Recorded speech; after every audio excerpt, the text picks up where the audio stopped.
Welcome back to the Lights Out podcast, bedtime stories for boys and girls around the world. Good evening, boys and girls. Are you ready for bed? Are you all snuggled up and ready for another Lights Out bedtime story? Good, because you're in for a treat tonight. That's right, we have chapter 2 of Roald Dahl's Charlie and the Chocolate Factory.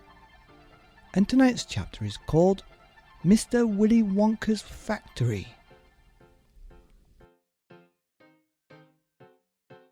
In the evenings, after he had finished his supper of watery cabbage soup, Charlie always went into the room of his 4 grandparents to listen to their stories, and then afterwards to say goodnight.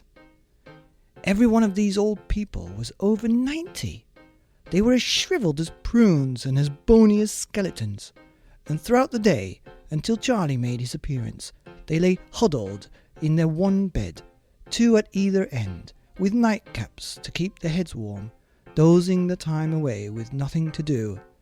But as soon as they heard the door opening and heard Charlie's voice saying, "Good evening, Grandpa Joe, Grandma Josephine, Grandpa George and Grandma Georgina," then all 4 of them would suddenly sit up, and their old wrinkled faces would light up with smiles of pleasure, and the talking would begin.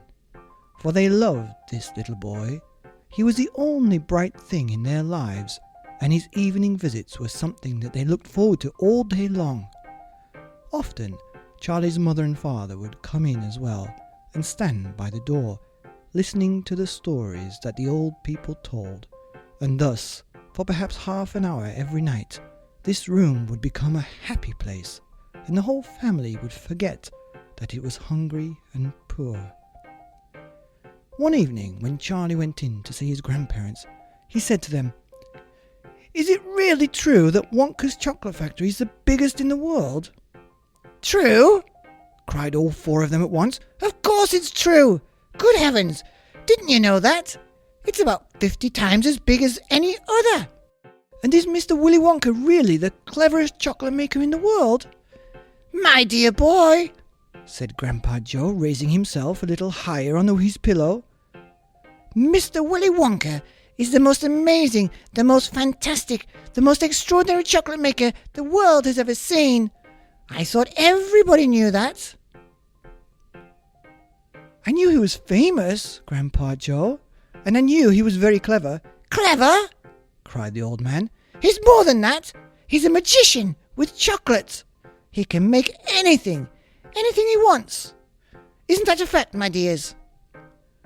The other 3 old people nodded their heads slowly up and down and said, "Absolutely true, absolutely true. Just as true as can be." And Grandpa Joe said, "You mean to say I've never told you about Mr. Willy Wonka and his factory?" "Never," answered little Charlie. "Good heavens above! I don't know what's the matter with me." "Will you tell me now, Grandpa Joe, please?" "I certainly will. Sit down beside me on the bed, my dear, and listen carefully." Grandpa Joe was the oldest of the 4 grandparents. He was 96 and a half, and that is just about as old as anybody can be. Like all extremely old people, he was delicate and weak, and throughout the day he spoke very little. But in the evenings, when Charlie, his beloved grandson, was in the room, he seemed in some marvellous way to grow quite young again. All his tiredness fell away from him, and he became as eager and excited as a young boy. "Oh, what a man he is, this Mr. Willy Wonka!" cried Grandpa Joe. "Did you know, for example, that he has himself invented more than 200 new kinds of chocolate bars, each far sweeter and creamier and more delicious than anything the other chocolate factories can make?" "Perfectly true," cried Grandma Josephine. "And he sends them to all the 4 corners of the earth. Isn't that so, Grandpa Joe?" "It is, my dear, it is. And to all the kings and presidents of the world as well.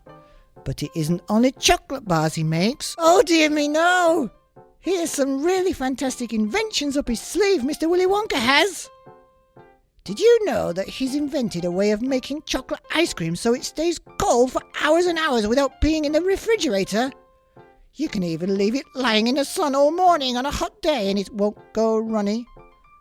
But that's impossible, said little Charlie, staring at his grandfather. Of course it's impossible, cried Grandpa Joe. It's completely absurd. But Mr. Willy Wonka has done it.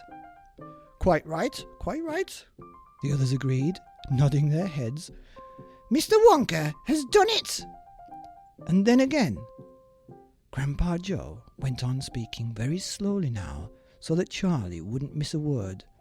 Mr. Willy Wonka can make marshmallows that taste of violets and rich caramels that change colour every 10 seconds as you suck them, and little feathery sweets that melt away deliriously the moment you put them between your lips.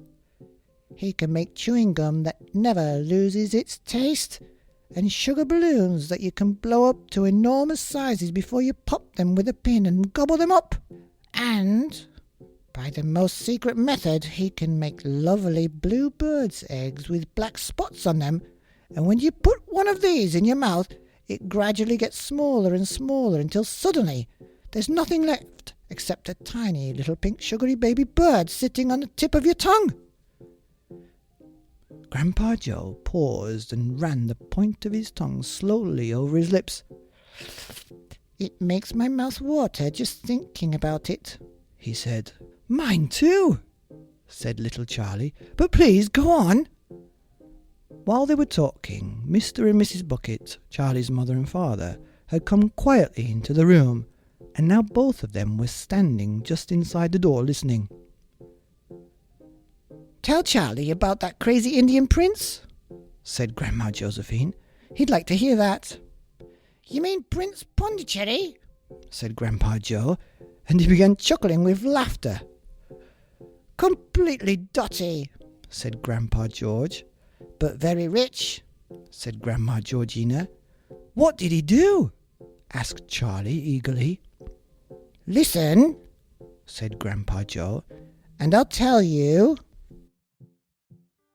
The end of Chapter 2 of Charlie in a Chocolate Factory, Mr. Willy Wonka's Factory, by Ronald Dahl, here on the Lights Out podcast. Bedtime stories for boys and girls around the world. Good night.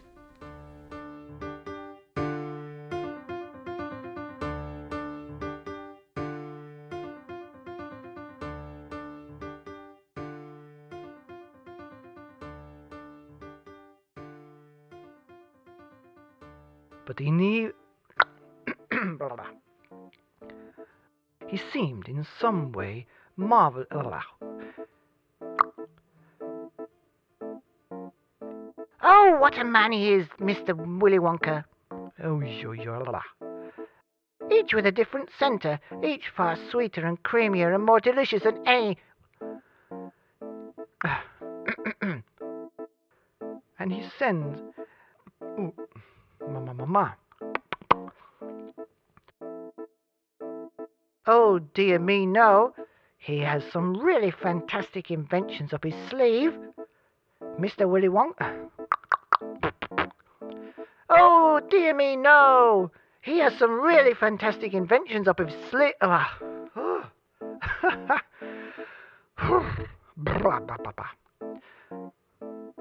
Oh, dear me, no. He has some really fantastic inventions up his sleeve.